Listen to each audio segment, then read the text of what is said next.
All right, let's jump right into this explainer and look at exactly how a totally abstract idea transforms into a buildable, traceable, and literally life-saving medical device.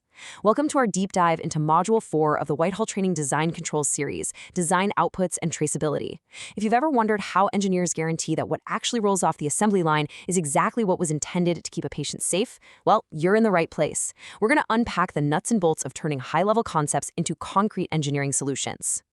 So how does an abstract requirement become a buildable reality? To wrap our heads around this, we really need to look at the Novapulse failure. It's a pretty sobering example of how a lack of output control and traceability leads directly to patient harm. When designing a medical device, the chasm between saying, hey, this device must deliver medication safely, and actually manufacturing thousands of identical, flawless infusion pumps is massive. Without a rigorous, controlled process to lock down every single detail, we're talking everything from software algorithms to the physical dimensions of a fluid path bore, things can go catastrophically wrong. The Novapulse case perfectly highlights what happens when essential features just aren't flagged properly for the manufacturing floor. We have a packed roadmap for our blueprint to reality journey today. We'll be covering 1. Defining design outputs, 2. Ensuring output adequacy, 3. Identifying essential outputs, 4. Building bidirectional traceability, and finally, 5. Baselines and final review. Okay, kicking things off with Section 1, defining design outputs, or translating the what into the how. This is where we see the crucial shift from the client's wish list to the architect's blueprints. This is where the creative engineering work truly gets locked down onto paper, or, into code. Inputs state the requirements, while outputs state the concrete engineering solutions that actually define the buildable device. Think of design inputs as the what, the user needs, the regulatory constraints, the clinical environment. Something like, the device must be portable. Design outputs, on the other hand, are the how, the specific 3D CAD models, the exact battery capacity specifications, and the software architecture that makes that portability happen. Every single input has to map to a corresponding output, giving production teams the precise details they need to build the thing. What's really fascinating here is the sheer variety of forms an output can take. It's not just mechanical drawings and source code. If it defines the device or how it's built, it's an output. That means the bills of materials indicating approved suppliers, the sterile barrier packaging that protects the device in transit, and even the instructions for use. Those are all rigorously controlled outputs. Even the manufacturing work instructions and in-process testing methods count because they dictate how the device actually becomes a physical reality on the floor. Moving right along to Section 2, ensuring output adequacy, also known as the adequacy test. So, it isn't enough to simply generate a bunch of outputs. We have to ensure they're actually fit for purpose. You can't just toss a pile of drawings over the wall and hope for the best. That requires a 5-part adequacy checklist to make sure the blueprint is genuinely usable by the people who have to build and service the device. An adequate output leaves absolutely no input unspecified. It has to be crystal clear to purchasing so they don't buy some substitute material that ruins the design. It has to give production exact parameters, and it must give service teams their maintenance schedules. And of course, it's got to be formally reviewed and approved before release. But I'll tell you, the most critical part of this entire checklist is Step 2. Think about it. If a drawing gives dimensions but no tolerances or inspection method, is it adequate? Absolutely not. Because without acceptance criteria, there is no objective pass or fail. Acceptance criteria are literally the lifeblood of verification. If your output is a spec that says the pump shall deliver 5 milliliters, well, that's just not enough. It needs an acceptance criterion, like plus or minus 5% over 30 minutes, and a reference test method. That makes your verification testing completely objective. Anyone in quality can look at a manufactured unit and definitively say, yep, this passes, or nope, this fails. Which brings us to Section 3, identifying essential outputs, or, as I like to call it, the critical few. The hard truth is, not all outputs are created equal.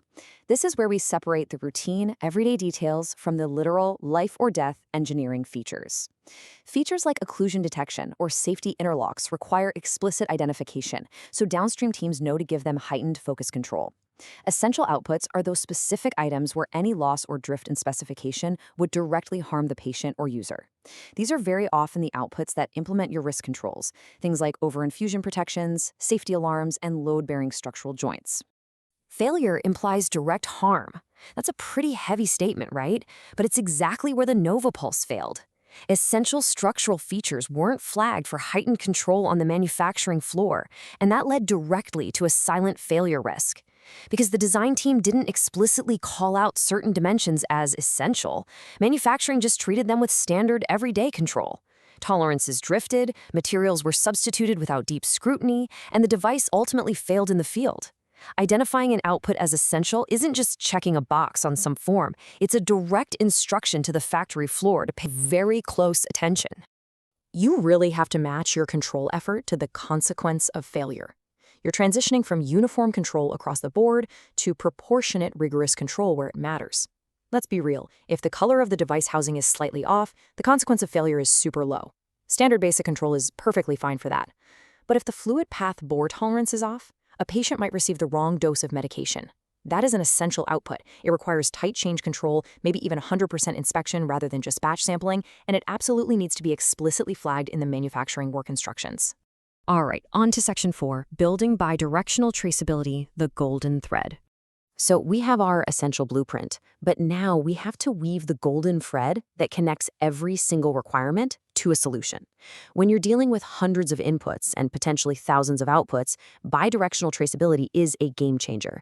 It maintains links in both directions, exposing gaps where requirements were missed and highlighting orphans where extra, totally unjustified outputs crept into the design.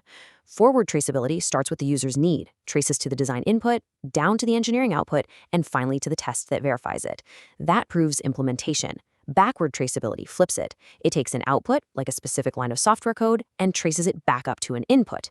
This proves justification, making sure engineers aren't just adding gold-plating features that add risk and cost without actually fulfilling a documented need.